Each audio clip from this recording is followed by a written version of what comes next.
एक दफ़ा एक एक्सपेरिमेंट किया गया 4 बंदरों पर। एक केबल तैयार किया गया जिसमें छत के साथ कुछ केले लटका दिए गए और एक दीवार के साथ सीढ़ी इस तरह से रखी गई कि कोई भी बंदर आसानी से चढ़ के हाथ बढ़ा के केले तोड़ सकता था। एक्सपेरिमेंट के मुताबिक जब एक बंदर ने देखा कि केले लटक रहे हैं तो उसके मुंह में पानी आ गया। पानी तो सबके मुंह में आया था। हिम्मत एक ने की, आगे बढ़ा, सीढ़ी पर चढ़ा और जैसे ही हाथ बढ़ाकर केला तोड़ने लगा उस पर ठंडा पानी डाल दिया गया और इसी तरह उसके बाकी साथियों पर भी ठंडा पानी गिराया गया। ठंडे पानी की ताब ना लाकर सीढ़ी चढ़ने वाला बंदर नीचे आ गया और ठंड से कांपने लगा। थोड़ी देर में ठंड कम हुई तो एक दूसरे बंदर ने हिम्मत की, सीढ़ी पर चढ़ा, हाथ बढ़ाया ही था कि उस पर भी ठंडा पानी डाल दिया गया। वो भी लरजने लगा और नीचे उतर आया। बाकी बंदरों पर भी ठंडा पानी गिराया गया था जिसके नतीजा में वो सारे ठुठर रहे थे। बारी बारी सारे बंदर कोशिश करते लेकिन सब पर पानी गिरा दिया जाता, कोशिश करने वाले समेत। कुछ देर बाद सब ने ये जान लिया कि इन केलों को तोड़ने के लिए हाथ बढ़ाना या इन्हें देखना उनके लिए खतरे से खाली नहीं है। अगले दिन क्या किया गया कि उनमें से एक बंदर को निकाल लिया गया और उसे रिप्लेस कर दिया गया एक दूसरे बंदर के साथ। अब वो बंदर जब अंदर आया तो उसने देखा कि केले लटक रहे हैं तो वो एकदम से खुश हो गया। वो भी सीढ़ी की तरफ बढ़ने लगा और केला तोड़ने की तमन्ना उसके दिल में मचल रही थी कि पिछले मौजूद बंदरों ने आगे बढ़ के उसे पीछे खींचा और उसे मारने लगे।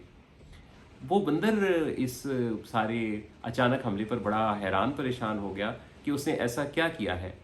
थोड़ी देर बाद जब ये हाथापाई रुकी तो बंदर ने दोबारा कोशिश की, अब कि उसे पहले से भी ज़्यादा मार पड़ी। वो समझ गया कि केले खाने से उसे रोका जा रहा है, लिहाजा उसे केला खाने की कोशिश नहीं करनी अगर उसे जान बचानी है।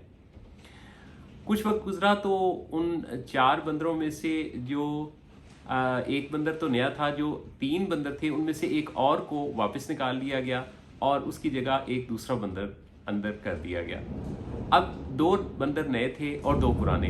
आने वाले बंदर ने भी इसी तरह सीढ़ी चढ़ के केला तोड़ने की कोशिश की लेकिन बाकी बंदरों ने उसे चढ़ने नहीं दिया बल्कि खींच कर मारने लगे। और हैरानकुन बात यह है कि अब के मारने वालों में वो बंदर भी शामिल था जिस पर ठंडा पानी नहीं गिराया गया था।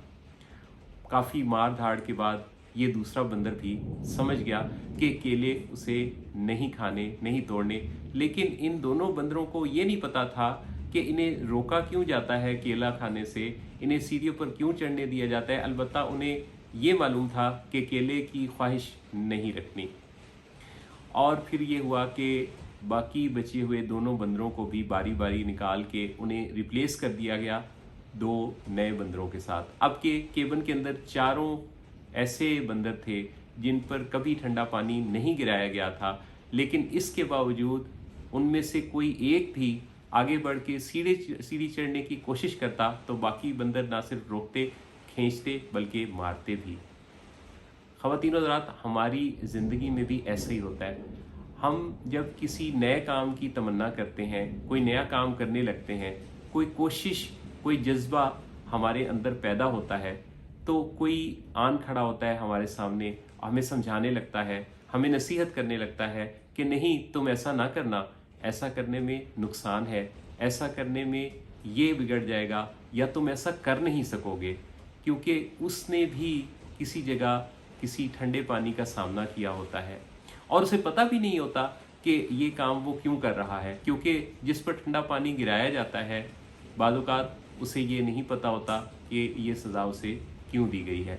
हम अपनी ज़िंदगी में कितने ऐसे मंसूबे हैं जिन्हें पाए तकमील तक नहीं पहुंचाते। हम अपनी और दूसरों की भलाई के लिए कितने ऐसे ख्वाब हैं जो बुनते तो हैं लेकिन उन ख्वाबों की ताबीर की समत हम एक कदम भी नहीं बढ़ा पाते, क्योंकि जैसे ही हम कदम बढ़ाते हैं तो इधर से या फिर उधर से रोकने वाले, ठंडा पानी डालने वाले बहुत से आ जाते हैं और हम अपने इन ख्वाबों की गर्मजोशी ठंडी करके एक ऐसी ज़िंदगी गुजारने लगते हैं जो कि कोई नई सोचों, नई उमंगों की तर्जुमान नहीं होती। याद रखिए कि हमारी हिम्मत जहाँ ख़त्म होती है वहीं से हमारी हार का पहला दिन शुरू होता है। अपनी हिम्मतों को सलामत रखिए, अपने जज्बों को सलामत रखिए और अपनी कोशिशों को भी सलामत रखिए। जब किसी को कोई नुकसान पहुंचता है तो इसमें उसकी अपनी गलती भी हो सकती है। हम ये कभी ना भूला करें कि हम सब इंसान हैं, गलती कर सकते हैं, कोताही हो सकती है, लेकिन किसी की तरफ से होने वाली गलती को जनरलाइज करके कोई प्रिंसिपल समझ लेना, प्रिंसिपल ऑफ लाइफ समझ लेना और ये सोच लेना कि ऐसी कोशिश की ही नहीं जा सकती, हमारी खाम ख्याली है। कोशिशों को जारी रखिए, कभी अपने जज्बों को मान मत पड़ने दीजिए और ऐसे ख्यालात को दूसरों तक भी ज़रूर पहुंचाते रहा।